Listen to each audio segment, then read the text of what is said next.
What is going on, everybody, and welcome back once again. My name is Jordan, also known as J Monster. Thank you for joining me for another replay battle. Today I have a 2 versus 2 on 3rd Age Reforged.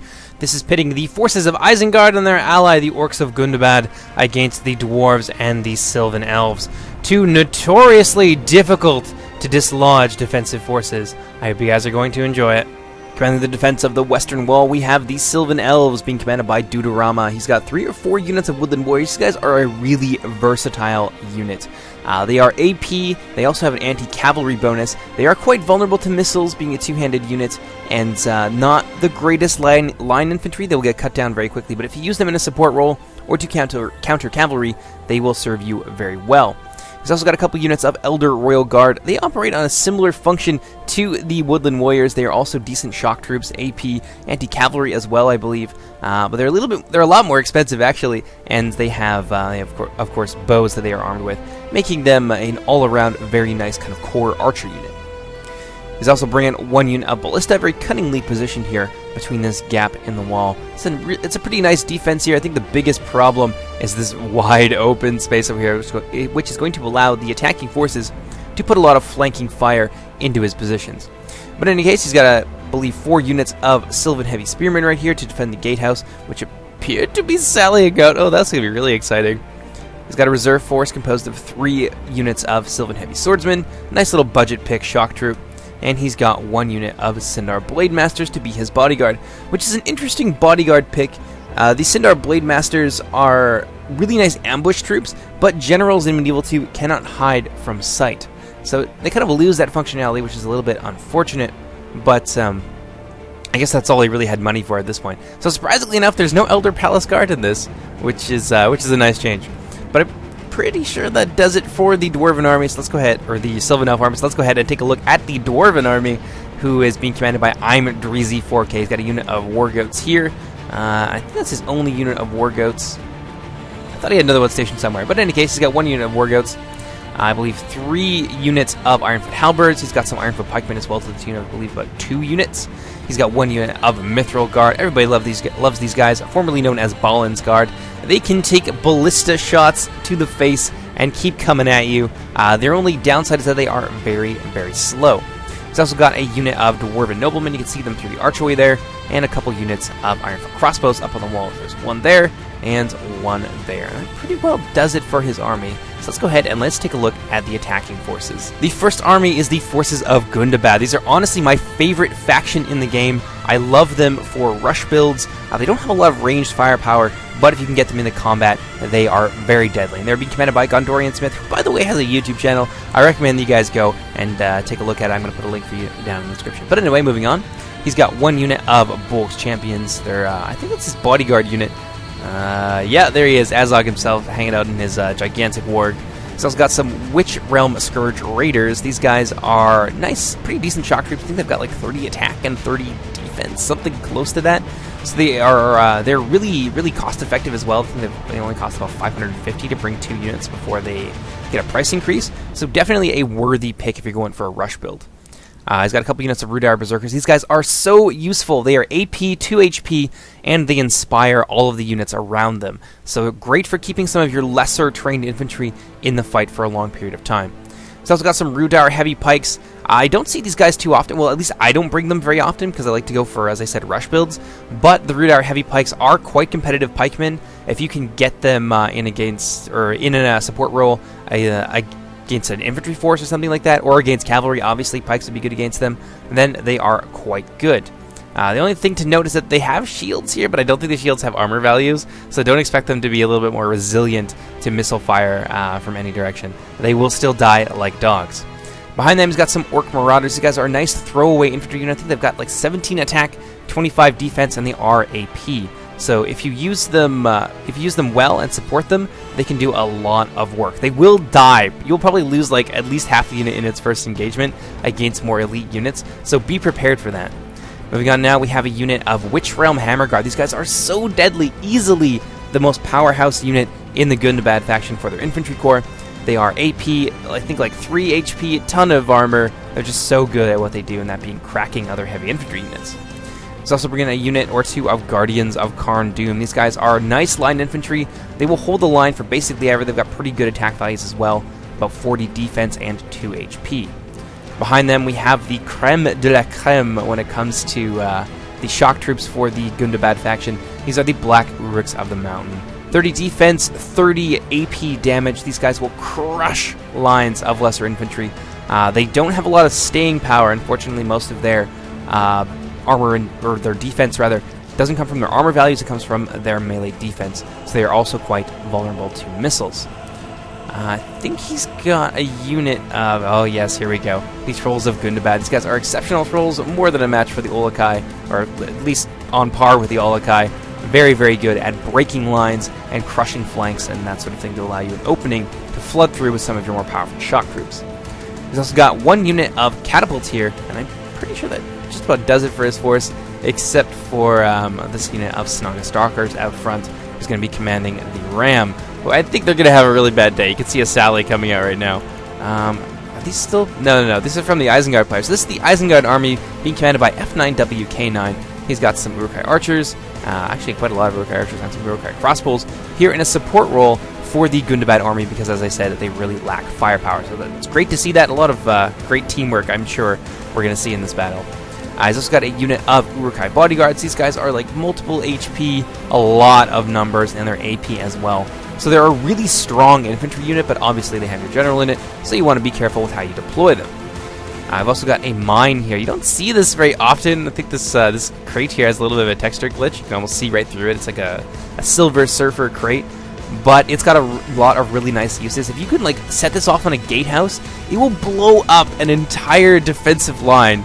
It's very vulnerable to missile fire and basically everything.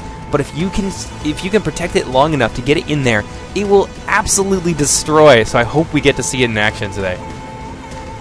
Moving on, he's got a unit of Snaga skirmishers, some more Urukai crossbows, and some more Urukai archers. So he's definitely brought a lot of skirmishers, very skirmish-heavy army. His infantry corps consists of a unit of Trolls of the White Hand. These guys are so awesome. I think they actually have either on-par armor with the Olokai and Gundabad Trolls, or perhaps even better. They're a very cool unit, and I think it's unique to Reforged. I could be wrong about that. Moving on now, we've got some Urukai pikemen, because, of course, pikes are the bread and butter of an Urukai army. Some Nazgai. These guys will do so much work. A great idea to have them on that tower. Once they get onto a wall, these guys, they have the HP and the defense to stand up to being surrounded, because it takes a little while for your troops to trickle onto the walls. So they've got the defense to do it, and they've got a ton of damage as well. So they'll be able to punch holes in a defense, allowing you to flood in with some of your Urukai infantry, for example, of which F9WK9 has quite a number of units. He's also bringing some Berserkers, very classic Isengard unit. Everybody loves the Berserkers. And I think that's pretty well it for the Isengard army, and therefore the evil factions. So yeah, without any further ado, let's jump right into the battle. Oh, I'm feeling really bad for the Isengard player about now. The dwarves see just how isolated those archers are. They're going to be easy prey for these Ironfoot war goats. You can see Isengard moving in to try and support his ally, and possibly even bully these Ironfoot war goats away from the Urukai archers. But I think the dwarves are just going to go for it. They're just going to run right in there, and they've got some support here. This is some really good teamwork. Dudeorama has a unit of his Elder Royal Guard stationed right here, and they're going to be able to lay down a lot of covering fire. You can see they have quite a lot of range, already managing to get some shots off on those Urukai crossbows. And I think there's some Urukai archers dead in there as well. No, it's mostly crossbows. That's a big loss for the Urukai skirmish force. And yeah, if they can really get in there, get stuck in, hit those Urukai archers, and maybe even draw these bold champions back towards these Elder Royal Guard, they could potentially just kind of kite them around a little bit, have the bold champions take some damage from these archers, and then charge into battle with their war goats and deal a significant amount of casualties to a very important Isengard unit. Bold champions are super expensive. They're like 1250 and like 3 HP. So if a 550 unit of Ironfoot war goats can deal a lot of damage to them, they have definitely been money well spent. Although it looks like the Ironfoot war goats going to change their target a little bit. Moving on now to take on these Snaga Stalkers, trying to get their ram into position to bash down this gate. Honestly, I wouldn't even worry about it too much. I know that this gate is going to fall eventually. There's not a whole lot that they can do. Oh, wow, hold on. Hold the phone. maybe if those ballista shots can take down that ram, then that would be a huge loss for Isengard. If they lose the ram, then they basically lose the game because they don't have any way to get in here. I don't think... Oh, no, they have a catapult, but there's not really a whole lot of walls here. I think that they can bash down. I think some of these walls are like static kind of fortifications. You can't bash through them. I could be wrong about that, though. In any case, Ironfoot Warghost is charging into battle. Oh, this is very, very unfortunate. A little bit of friendly fire there from the Sylvan Elves, taking down some of those poor Ironfoot Warghosts. Lost a lot more of them, I think, than he expected to. None of that was the fault of the Snaga, though. The Snaga were just there to die, and I think that Ballista ended up shooting his own allies' Warghosts. Very unfortunate. Those Bold Champions being a little bit too static, though. They had an opportunity there to get in and punish those Warghosts and really protect themselves. Obviously, it would expose them to artillery fire, so maybe not the best idea, but it is an expedient means of sweeping those Ironfoot Warghosts off the field. I think he's got a different plan, though. He's now moving in with his catapults and beginning to bash down the walls. I think a good plan here would be maybe to train your sights, use the non-fire ammo so it's a little bit more accurate, and start to snipe that ballista. He's got an open shot here. It's basically just straightforward right through that massive gap, and that could really prevent the Sylvan Elf player from being a nuisance with that artillery piece a little bit more farther in the future. Yeah, because you don't want to lose this ram. Like I said, that's going to be a very big deal. What we got going over here? Ironfoot Warghosts. I think they're a little bit hungry. They want to take down that catapult if at all possible. They've really kind of thrown a wrench into Gundabad's plans in terms of besieging this city. So I think now they're going to try and move in, maybe for something decisive, but the Orcs of Gundabad moving in their Bolts Champions, not going to let that cavalry force get in here. This is not a bad idea. I think they are outside of the range of the Sylvan Elf artillery as well, so they really don't have a whole lot to fear here, barring a significant micro mistake. Got over here. Oh no, that's just the Snaga running away. All right, moving on now to the Isengard dwarf engagement. You can see the Isengarders beginning to roll forward ponderously with their siege engines. I don't think that the dwarves are going to be able to hold the walls against the Isengarders. They are going to have to give ground and begin to fall back into some of the other choke points, possibly drawing them into an ambush using the Sylvan Elves, who still have some forces stationed in the town square to their advantage. This is going to be... Prepare yourself. This is going to be very, very strange. Yeah, terrain means nothing to these siege towers. I think this is just hilarious. Alright, we're going to fast forward it just a little bit. Siege towers now beginning to move forward. Looks like Gundabad has managed to form a breach in the walls. That is very good for him. But he really wants to get that ram moving and try and save himself some of that catapult ammunition for later in the siege. We're gonna slow down just a little bit here so we don't miss too much with the Isengarders and the dwarves.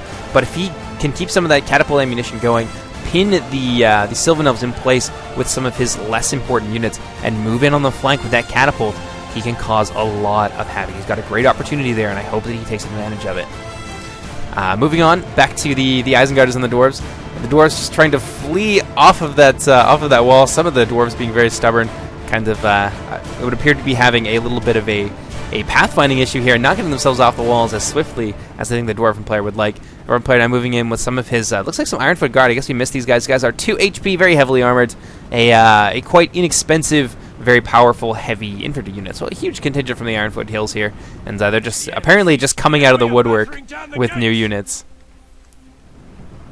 Yeah, I think the Isengarders are going to have to be really careful with how they deploy their units here.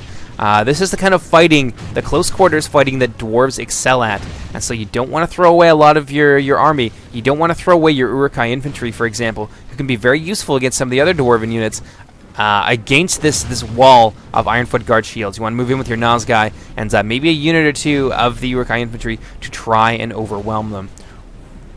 Or better yet, just bring in your mine and blow up this whole gatehouse and kill them all. I think that's a pretty good plan as well.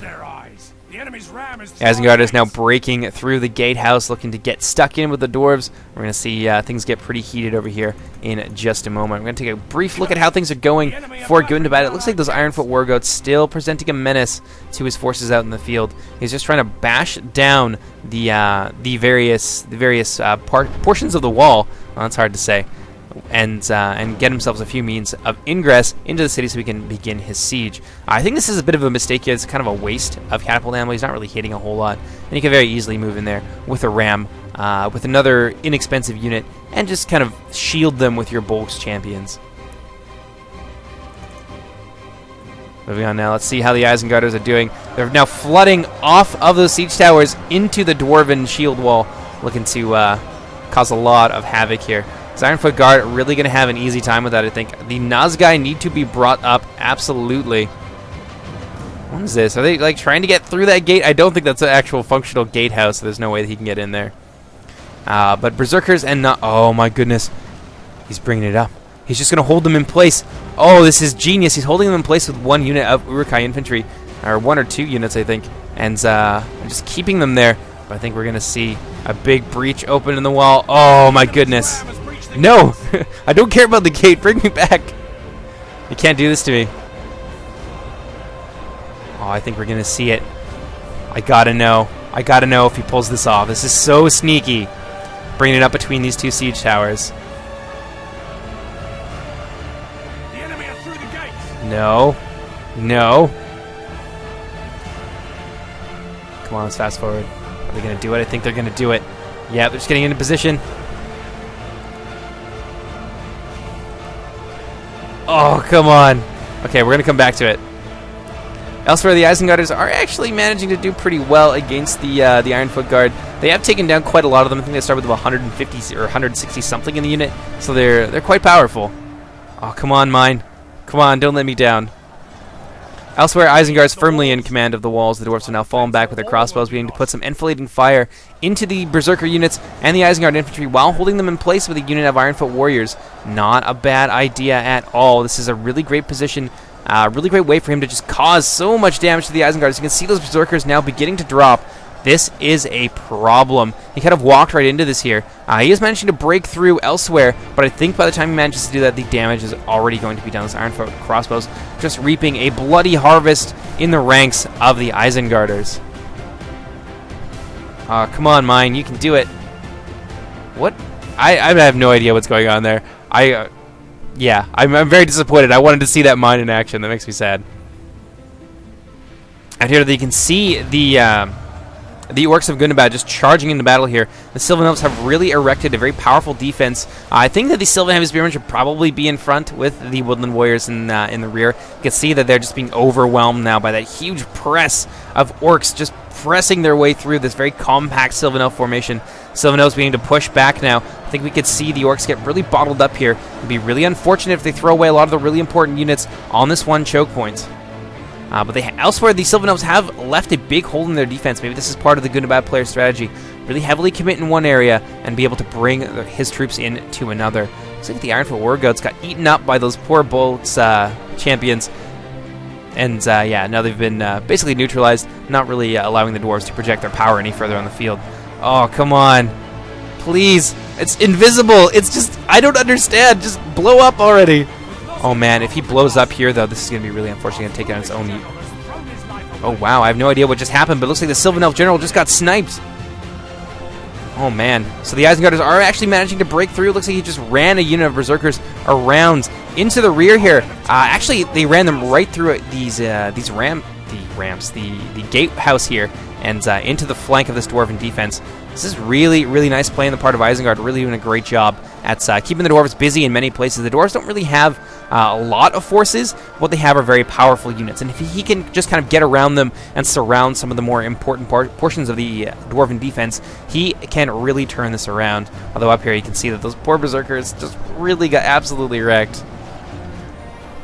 Isengard now managed to push through the gatehouse. A lot of his trolls, I think, have fallen, although the Nazgai are in combat, so they're going to be able to, I think, break through this quite easily, but they really need to do something in the back about those Ironfoot crossbows. Over here at the gatehouse, though, it looks like Isengard is really managing to pull it back. The dwarves are getting just overwhelmed in so many different places. They've got some Sons of the Fallen up here as well. Looks like I missed them. They're now pressing the Berserkers hard. That's going to be a hard force for him to fight, but if he's got the Nazgai and a few trolls left, surrounding them with some lesser infantry and pounding them down with the Nazgai and the trolls is a viable strategy to dealing with them. Elsewhere, you can see the Isengarders still have a lot of forces stationed outside the walls. They're looking pretty healthy. Got some Snaga skirmishers in there as well, which are a really decent javelin unit.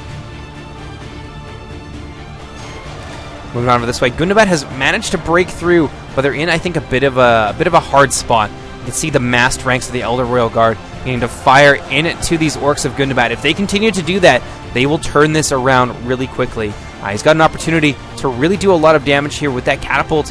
You can see a lot of these Sylvan Heavy Swordsmen have really bunched themselves up, and they're kind of just asking to be taken down with the catapult at this point. I'm not too sure where his catapult is at this point. Looks like he has some Numenorian Shadow Guard as well. These guys are able to hide anywhere, so they're very easy to miss. So he does have a small archer contingent, but they need to be not facing this way, because that's an easy prey for the mass ranks of the Elder Royal Guard, who are just scything through these guys, absolutely massacring them. Yeah, the catapult really needs to get going. It really has a great opportunity here, not only to snipe some very important Sylvan Heavy Infantry units, but also to take down that damned ballista as well. Yeah, it's just sitting there in the midst of an Elder Royal Guard unit. So if he can get that going, he can do a lot of damage. Moving on now. Looks like we have a small engagement over here. I wonder what this is all about. Looks like some Sylvan Heavy Spearmen now moving into the fray, looking possibly to reinforce their brothers, so that they are now turning around. And I think they're going to have to move in and deal with Isengard. Some Ironfoot crossbows over here who are actually quite heavily reduced now, down to about less than half strength in the unit. I think a lot of it has to do with some berserkers who have been chasing them down. Really not appreciating the treatment they got up here in the wall, and now they are wreaking their bloody revenge upon the dwarves. Some Uruk-hai archers now moving into position. I think a lot... Wow, they've just decimated that bodyguard unit.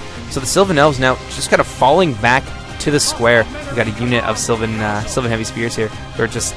They kind of got themselves into the town square and then suddenly realized that they had to stop running, so they just kind of jarringly found their courage and almost looked like they got hit by arrows or something.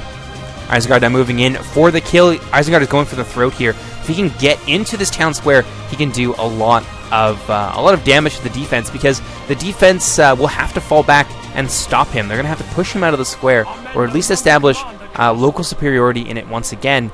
Otherwise, they will lose in, I think, a period of about 3 minutes, and that would be very, very unfortunate. Isengard just relentlessly pouring his troops through there. He's absolutely shattered the Dwarven defense at this point. All there is the Sons of the Fallen, and probably the Mithril Guard still in here as well, isolated and alone, trying to fight back the hordes of Isengard. Dwarven nobleman over here at the gate, starting to turn things around. I don't know, the Isengard bodyguard is in there as well, I think. Yeah, 160 of them. They're going to do work on these Dwarven warriors. The Ironfoot warriors, there's some pikes in there as well. Kind of a last stand here by the dwarves around this gatehouse. Really, really unfortunate. You can see Isengard now beginning to take the city. The Sylvan Elves are going to have to do something here. They don't have a lot of options. They are pinned in place quite heavily by Gundabad. It looks like they are butchering Gundabad. Gundabad has lost a lot of forces at this point, but he has enough, I think, to continue to hold down the Sylvan Elves and continue to be a bit of a nightmare for them. The Elves now being overrun completely by a fresh push here. It looks like the Orc player has committed a lot of his reserves. You can see some Witch Realm Scourge Raiders alongside some Orc Marauders just beating down the heavily armed warriors of the Sylvan Elves. I don't see how they can pull this back. This is really coming down to the end here. Isengard slowly taking the square. I don't know if they're going to be able to do this. They don't really have any reserves. Maybe if he pulls back some of his Elder Royal Guard, I think that's all that he can do at this point, is move those very powerful elite units into the square and start to contest things. If he can get them into these crossbows and prevent any incoming missile fire, then he can definitely beat these forces in melee, but he's going to have to act quickly. Also, the Sons of the Fallen still putting up a very admirable defense. They will fight forever. I don't think that Isengard really needs to kill them at this point. He just needs to hold them down long enough for him to continue taking the city.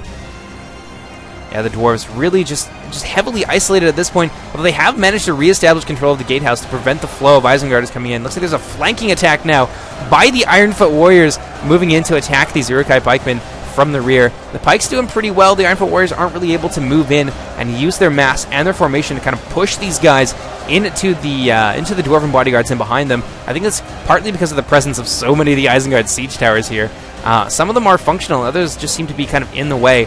Possibly part of a deliberate strategy, although I don't know. It just looks kind of like a little bit of a mess here. The ram is in there as well. There's not really a whole lot that these Ironfoot warriors can do, though they are managing to push forward slowly but surely and begin to put the hurt on these Uruk-hai pikemen, who I think are going to suffer horrendous casualties in a few moments here. But it's all for naught because Isengard is still in command of this town square. The Sylvan Elves have not begun to fall back yet. They have an opportunity to move back with some of their forces. These Elder Royal Guard Oh my goodness, they're surrounded now on many different sides. Looks like some of them are actually considering routing. There's some incoming fire coming in from the Numenorian Shadow Guard. This is really, really unfortunate. I kind of thought that the elves were going to have this. They definitely managed to... the elves and their allies managed to keep the orcs of Gundabad outside and in a bad position for quite some time. But unfortunately, they are now being overwhelmed. A little bit too static, a little bit too passive, I think, is really the downfall of this army. Oh man, these poor Royal Guard. They will fight hard for their King Thranduil. But, oh goodness, they are now beginning to rout after taking terrible casualties down to about a fifth of the unit. Rest of these Royal Guard going to hold the line for as long as possible, getting themselves into like a serried formation, trying to present a unified front here so that the orcs can't just run right through them. But they've basically the entire elven defense, I think, has been beaten down. Here's a unit of the Elder Royal Guard moving in now. But I think that, yeah, those are the routing troops, and they're just going to get themselves caught in a horrible, horrible massacre as they move back to the town square. Although maybe if he gets those troops onto the town square, maybe he can stop the count. No, he's not going to be able to. It's down to the last 8 seconds. Oh, that's very unfortunate. These berserkers now being positioned by Isengard in the way of these Elder Royal Guard. We're going to find themselves surrounded, stop, and then try and fight to the death, rather. And that is going to be it.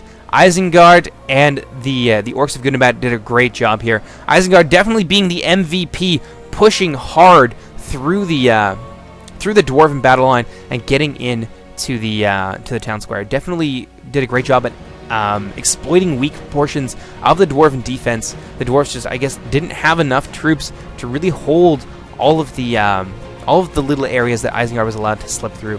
Very, very unfortunate. So a great job to everybody who played, and yeah, let's take a look at some of the casualties here. See how well the Sylvan Elves did. Wow, 500. Those Elder Royal Guard really paid for themselves. They did a lot of damage. Like I said, Gundabad was getting massacred, although luckily he managed to push through and really start to put the hurt on the elves to allow his ally to get into the town square and lock down the fortress. But damn, most of the killing power of the elven army concentrated in those 2 units. That is very, very impressive. Elsewhere, the dwarves did pretty well. They really hacked down a lot of the Isengarders, but there was just so many of them. You can see how terribly outnumbered they were. It was like a 2-to-1 fight, essentially. Gondorian Smith getting 1,149 kills.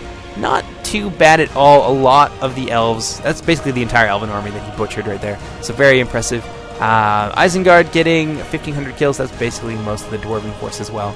So yeah, great job to everybody involved. I hope you guys enjoyed this replay. There's going to be more coming out soon as well. I have a 2 versus 2 versus 1 versus 1 on the Innuminos map. So there's like a giant ambient settlement, and it's actually quite the cool battle. And I hope you guys enjoy it. But until then, I'll see you guys later. Take care, everybody. Bye-bye.